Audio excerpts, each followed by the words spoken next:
E vamos a mais um relato aqui no mundo de Paulinha, esse mundo que nós cuidadores precisamos adentrar, compreender, respeitar para aprender a viver melhor, apesar da doença. Eu me chamo Rebeca Guimarães, sou filha de Paula Guimarães, minha mãe tem 85 anos e desde 2019 faz tratamento com cannabis medicinal para a doença de Alzheimer e outras patologias que depois a gente percebeu que ela teve melhora significativa com esse tratamento e a partir de então eu passei a falar sobre isso nas redes sociais para tentar desmistificar o tratamento com cannabis, que tem trazido excelentes benefícios para a saúde da minha mãe e consequentemente para a nossa família, porque a doença de Alzheimer é uma doença da família que adoece a todos que convivem com esse familiar. E aí, com o passar do tempo, vieram relatos de todos os cantos do país e até de fora dele. E eu fico muito feliz em poder compartilhar não só a nossa história, como também histórias de outras pessoas que, quando compartilhadas, somam. A gente divide as nossas angústias, a gente divide as nossas dores e com isso a gente ajuda outras pessoas. Então, para quem quiser mandar relato para a gente compartilhar aqui, eu mantenho o sigilo das fontes e vocês podem mandar para mim lá no contato no Instagram, vai chegar no meu e-mail, só quem tem acesso sou eu. E aí, à medida que eu vou tendo condições, porque são muitas atribuições além do cuidar, eu vou gravando vídeos aqui, compartilhando com vocês. Vamos lá, espero que gostem, já deixem um like aí. Se ao final desse vídeo vocês não gostarem, aí vocês dão um dislike e eu vou respeitar e entender. Mas espero que também deixem comentário, não só para essa seguidora, como também para mim. E se tiverem alguma sugestão, alguma crítica, também serão muito bem-vindas aqui, tá bom? Vamos lá. Rebeca, boa noite. A minha mãe tem 79 anos e há mais ou menos 2 anos foi diagnosticada com Alzheimer. Meu mundo caiu e eu não fazia ideia do que me esperava. Ninguém faz. Somos 6 irmãos, 4 homens e 2 mulheres.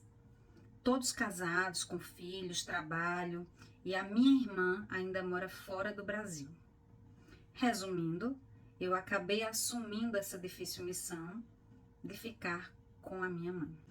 No início, tudo parecia normal, com exceção de alguns esquecimentos e variações de humor. Mas aí vieram outros problemas.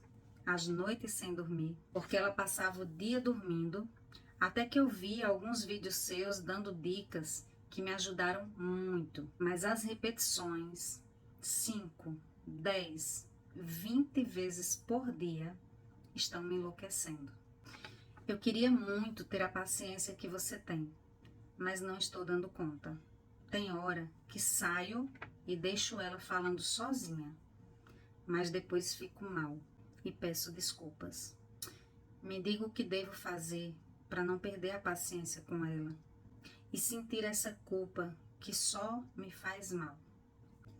Primeiro eu queria saber a opinião de vocês. O que vocês acham? O que vocês diriam para essa seguidora? São tantas histórias, são tantas dificuldades que a gente vive nesse mundo do Alzheimer e de qualquer outra demência, de qualquer outra doença que requeira de nós uma dedicação, muitas vezes uma dedicação exclusiva, como tem familiares que cuidam sozinhos e que precisam abrir mão das suas vidas porque não tem com quem dividir esse cuidar, não tem uma rede de apoio e isso torna esse cuidar mais penoso. Ela fala aqui em 6 irmãos, mas 4 são homens, geralmente quando temos aí homens e mulheres na família, essa atribuição acaba ficando com as mulheres, eu não sei porquê.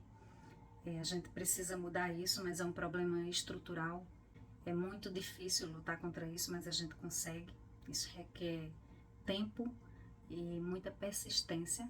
E aí a única irmã dela mora fora do Brasil.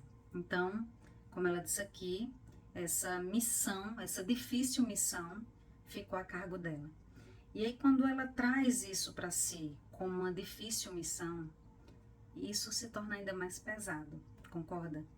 Quando a gente pensa no processo de cuidar, no processo de assumir, seja o que for nas nossas vidas, como algo penoso, como algo difícil, é como se a gente cristalizasse essa crença negativa E isso torna realmente o processo ainda mais difícil e penoso. Não estou dizendo aqui que não é.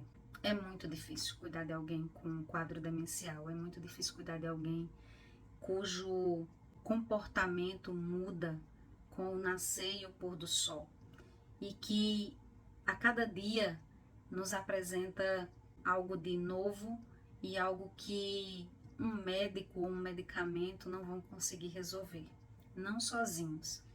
E aí a gente vai precisar aprender a lidar com isso. O que acontece é que a gente não está preparado, a gente não aprendeu sobre Alzheimer na escola, a gente não aprendeu na faculdade, a gente não aprendeu em casa, com exceção daquelas pessoas que conviveram com familiares, né? Às vezes cuidaram dos avós e agora estão cuidando dos pais, e aí vão saber o que é a doença de Alzheimer.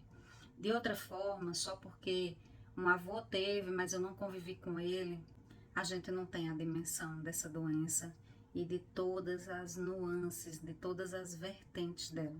E aí a gente acha que é só isso, né? Esquecimento. Mas a gente não espera que eles esqueçam quem a gente é. A gente não espera que eles comecem a perguntar por pessoas que já morreram e aí a gente fica sem saber o que dizer. Muitas vezes insistimos em dizer que aquela pessoa já morreu para ver se eles param de perguntar, e isso só traz mais aflição, mais angústia, mais ansiedade, e eles vão continuar perguntando sim. As noites sem dormir, que também fazem parte desse quadro e que precisa de tratamento. Todos os sintomas relatados aqui por ela e que a gente traz todos os dias no perfil são sintomas que precisam de um tratamento adequado. Não existe cura para a doença de Alzheimer. Não existe tratamento específico para a doença de Alzheimer. O que a gente tem hoje são tratamentos que vão atenuar os sintomas da doença, como a insônia, a falta de apetite, a irritabilidade, a agressividade, a inquietação deles na síndrome do entardecer, por exemplo. Mas nenhum desses medicamentos vão diminuir a perda de memória, retardar essa doença.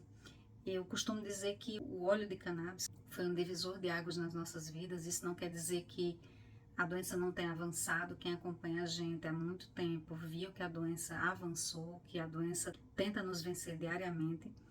Mas eu não sei como ela estaria sem esse tratamento.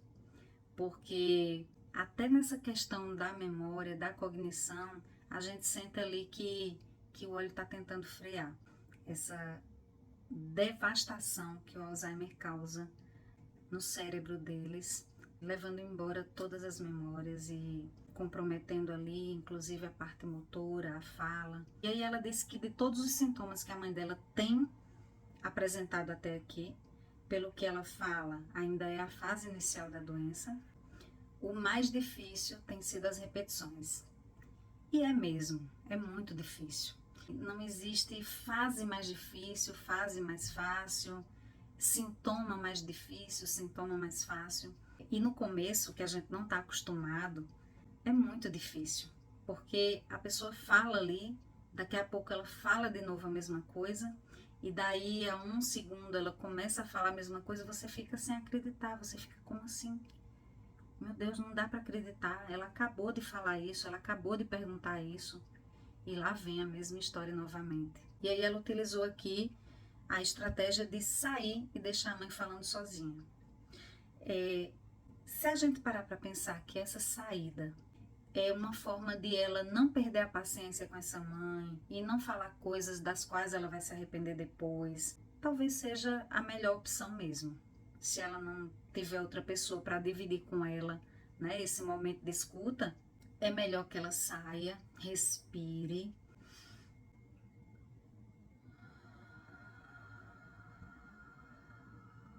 profundamente, pedindo toda a paciência que ela vai precisar ter para poder voltar.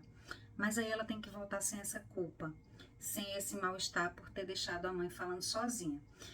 A dica que eu dou para esse momento em que você precisa sair de cena, e algumas vezes eu falo para vocês, se sentirem que vão perder a paciência, se sentirem que vão falar ou fazer algo, de que vão se arrepender depois, é melhor que saiam.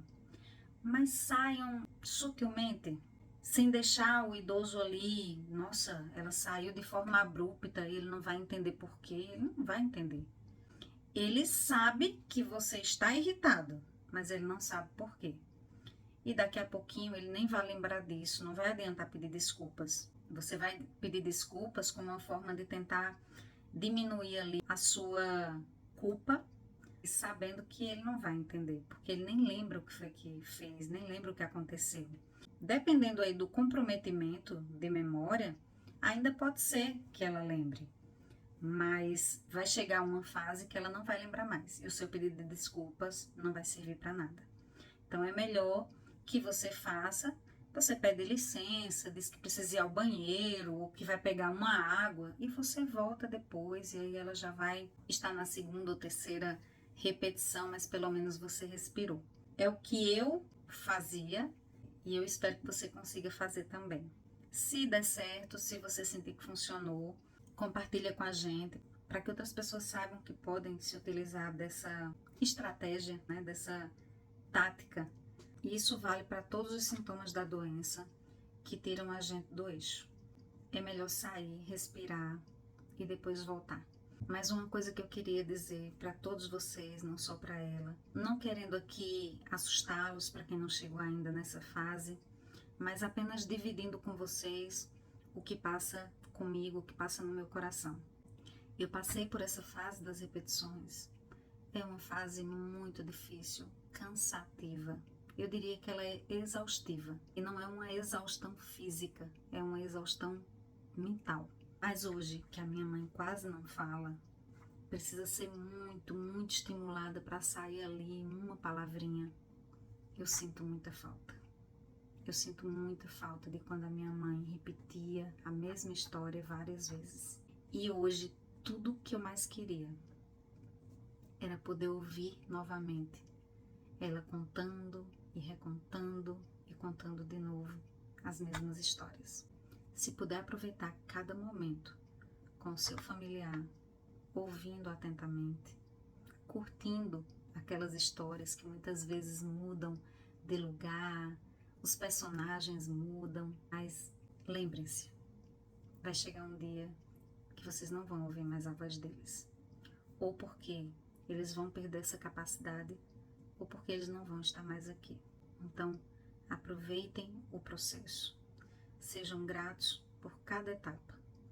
É difícil? É. Mas é importante que a gente pense dessa forma e tente viver cada dia como se fosse único. Porque de fato ele é. Tá bom? Eu espero que vocês tenham gostado. Eu espero que de alguma forma esse conteúdo ajude vocês. Compartilhem com outras pessoas. E para quem quiser acompanhar a gente lá no Instagram também, lá a gente divide um pouquinho da nossa rotina, do nosso dia a dia, de como eu consigo driblar essa doença para tentar levar uma vida normal dentro desse novo mundo que se apresenta para a gente e que a gente precisa aprender como entrar, permanecer e algumas vezes sair dele, tá bom? Um beijo. Fiquem com Deus.